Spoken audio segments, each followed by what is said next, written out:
Hi everyone, welcome back my channel smiley world.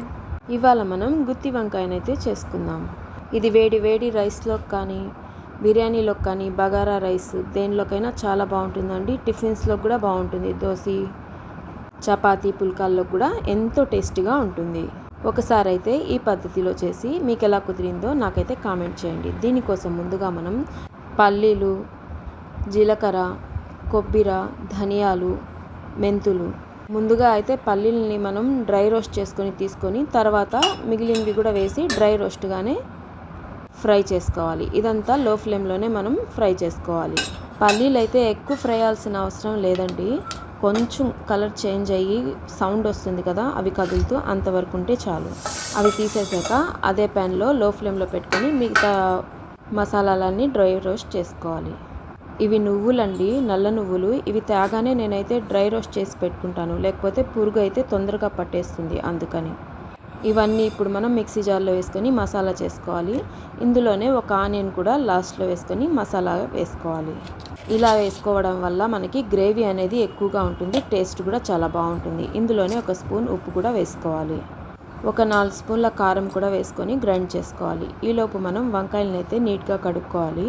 ఈ కర్రీకి అయితే మనం వంకాయలకి తొడిమ అనేది ఇలాగా లావుగా ఉన్నట్టు తీసుకోవాలి. వంకాయలు అయితే చిన్నగా ఉండాలి. ఈలోపు మనం పోపు దినుసుల్ని కూడా రెడీ చేసుకోవాలి. కొంచెం చింతపండుని అయితే నానబెట్టుకోవాలి. ఆనియన్స్ కట్ చేసుకొని కరివేపాకు కూడా కడిగి రెడీగా చేసి పెట్టుకోవాలి. ఇప్పుడైతే మనం ఆయిల్ ఒక 50 గ్రామ్స్ వరకు వేసుకోవాలి.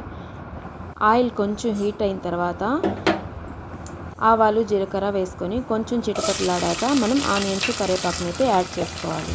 ఇవైతే మనకి బాగా ఫ్రై అవ్వాలి. ఇప్పుడు ఉప్పు కూడా యాడ్ చేసుకున్నాం. అందులో 1 స్పూన్ ఉప్పు వేసాం కదా మసాలాలో, ఇందులో 1 స్పూన్ వేసుకుంటే కరెక్ట్గా సరిపోయింది.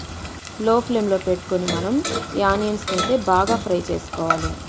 ఈ ఆనియన్స్ వేగేటప్పుడే మనం కొంచెం అల్లం వెల్లుల్లి పేస్ట్ కూడా యాడ్ చేసుకోవాలి. అల్లం వెల్లుల్లి పేస్ట్ యాడ్ చేసుకోవడం వల్ల మనకి హోటల్ స్టైల్ టేస్ట్ అయితే వస్తుంది. హైదరాబాద్ బిర్యానీకి ఇస్తారు కదా, ఆ టేస్ట్ అయితే వస్తుంది. ఇప్పుడైతే మనకి ఆనియన్స్ అనేవి చాలా బాగా ఫ్రై అయ్యాయి కదా, ఇప్పుడు మనం వంకాయల్ని కూడా యాడ్ చేసుకోవాలి. ఇప్పుడైతే 1 స్పూన్ మనం పసుపు కూడా యాడ్ చేసుకొని ఈ వంకాయలు మనకి 50% కుక్ అయ్యేంత వరకు చాలా బాగా ఫ్రై చేసుకోవాలి. లో ఫ్లేమ్లోనే పెట్టుకోవాలి. ఇప్పుడైతే మనం మూతనైతే పెట్టేద్దాం. ఇలా మూత పెట్టడం వల్ల మనకి ఆవిరితో వంకాయ అనేది త్వరగా బాయిల్డ్ అవుతుంది అండ్ ఫ్రై అవుతుంది. ఈ ప్రాసెస్ మొత్తం నాకు ఒక 20 మినిట్స్ అయితే అయింది. ఇప్పుడైతే మనం ఇందులోకి టమాటోస్ని కూడా యాడ్ చేసుకుందాం. ఈ వంకాయతో పాటు ఈ టమాటోస్ కూడా మనకి చాలా సాఫ్ట్గా అనేది అయిపోతుంది. మనం టమాటా ముందుగా వేసేస్తే అది వంకాయ మాత్రం ఫ్రై అవ్వదండి, అందుకని ఇప్పుడు వేస్తున్నాను. మసాలా రెడీ చేసి పెట్టుకున్నాం కదా, ఆ మసాలా కూడా యాడ్ చేసుకొని బాగా ఫ్రై చేసుకోవాలి.